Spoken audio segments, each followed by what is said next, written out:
And there's a feeling when this comes through that he actually would have timed his passing. The feeling is that he was holding on. The connection that she has to you on the other side is so close. Did you bring any objects today at all? I did. I have an object. Cool, great. Yeah. And maybe hold on to it and we'll go from there. I brought a stuffed animal toy monkey that was my father's since he's been a child. And when Tyler was reading my mom, he kept gathering, someone has a monkey. I don't know, I keep seeing a monkey. And I was in the other room like, oh my God, I have the monkey. Like, my mom didn't even remember the monkey's name. Okay, so let me just, I'll scribble, I'll just kind of communicate everything that's coming through, and then we'll kind of backtrack and I'll ask you what makes sense. Okay. So let's see, okay.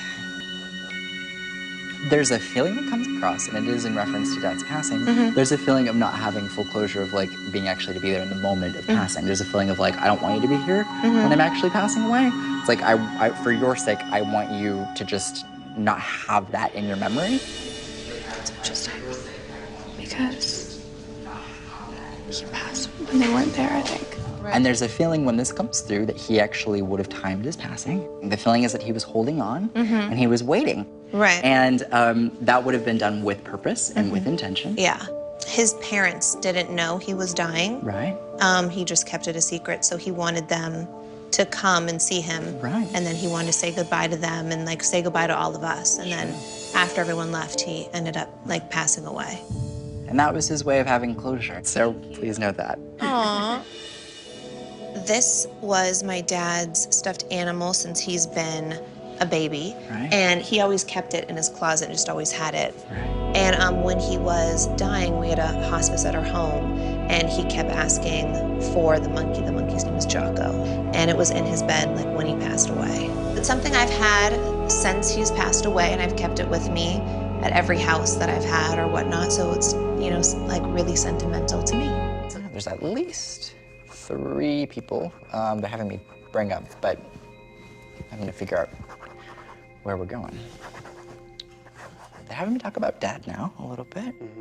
And when he comes through, he is having me reference to his passing, and he is having me talk about wanting anyone to let go of this idea that there could have been a medical response any faster. Okay. He puts a big red X through this, and it's like it wouldn't have made a difference how quickly there was a response. I, unfortunately, was going to pass away anyway. Okay. And that's pretty important. Yeah.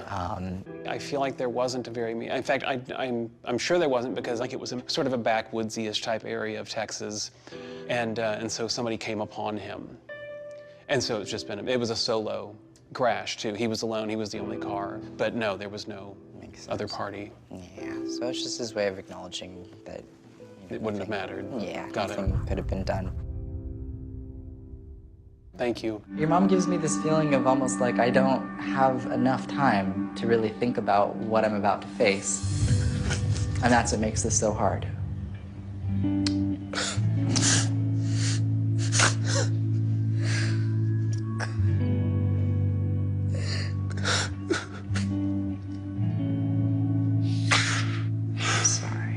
I want you to know that when she comes through, the connection that she has to you on the other side is so close. And no matter what time wasn't able to be spent in the physical world, she comes through so connected to you and in such a young, you know, lively, kind of beautiful, beautiful, beautiful way. And that's how she wanted to be remembered. But I want you to know that she's resolved with her passing. Yeah, she shouldn't have died. Died too early. Infection after a procedure. We're not happy the way the procedure went. And then she had a complication. Then he eventually succumbed to an infection in the hospital after 30 days. Wasn't ready to die. Zero. Didn't expect this to happen. She was afraid to have the surgery. Didn't expect this. And then at the end, knowing that this was in the hospital and this is her blood, that's...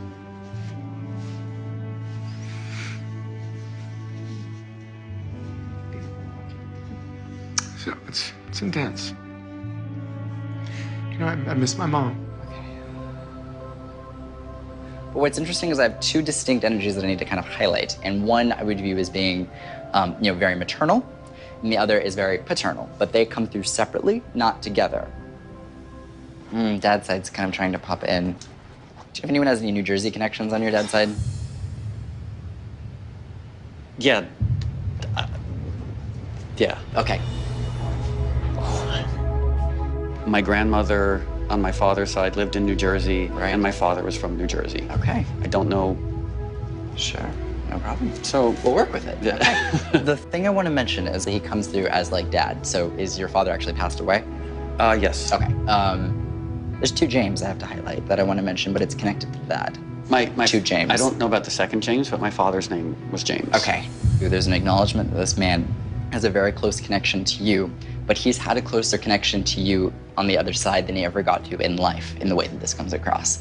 And Are you he sure? Are you references- sure we've never met before? I'm pretty sure. That side on your dad's side does have, as all families do, some element of dysfunction. There's an acknowledgement on his end of family that there were multiple alcoholics on multiple generations that I need to highlight. Am I allowed to talk? Yeah, Okay. absolutely. My father died when I was 2, and my father died very drunk because he was an alcoholic, and he died in a car accident when he was driving. Wow, okay. Now, I'm just gonna have to navigate all of what's connecting. For sure, around you, there's a lady who acknowledges that she feels like she died kind of too soon. The thing is that she feels like she at least got to reach middle age, or at least got to kind of reach around that time frame. And she's like, I got to this point. It's not like I died in my 20s, but I didn't die in my 80s. The feeling that comes through with this, technically, it was more of a feeling of like, when it comes to getting the news of my passing, I feel like not everyone at one point was kind of around or had the opportunity to say goodbye. So when we hear, it's almost like, oh my God, this is a surprise or a shock, because it's almost like I would want to be holding her hand in the moment that she passed. Oh my gosh, that's crazy. She's having me acknowledge a reference to a battle. She's having me talk about the last 6 months of her life, and then she's having me refer to spreading. She has me refer to 4 girls that I need to highlight, but I can't even breathe. Where would the 4 girls be total? There's 4 of them. Awesome, great. From her perspective, the feeling is like, I think I'm ready to go. I just am not ready to leave my family. And the feeling is, from her perspective, like, This is crazy. when I pass, I'm not gonna be worrying about myself because I'm worried about my girls. And she goes, oh my gosh, you're so sad, my girl. Yeah. Oh my gosh. She's saying, my girls, my girls, my girls. And she's like, Oh my I'm okay when I gosh. transition, but I'm worried about my girls. I wanna make sure my girls are gonna be fine. And she is having me acknowledge that there's a feeling of, at the time of her passing, the reason why I wanna emphasize this feeling of kind of suddenness is because I don't feel like everybody got to actually My be there sister in that moment. My sister didn't get to say goodbye. I didn't.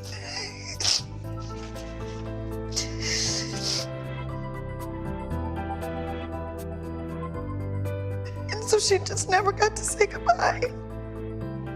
Because she was away in college. Right. I'm sorry. Oh, all good. You said my girls. Yeah, that's how she views them. Yeah, so she just didn't get to say goodbye. Right. And she didn't have that moment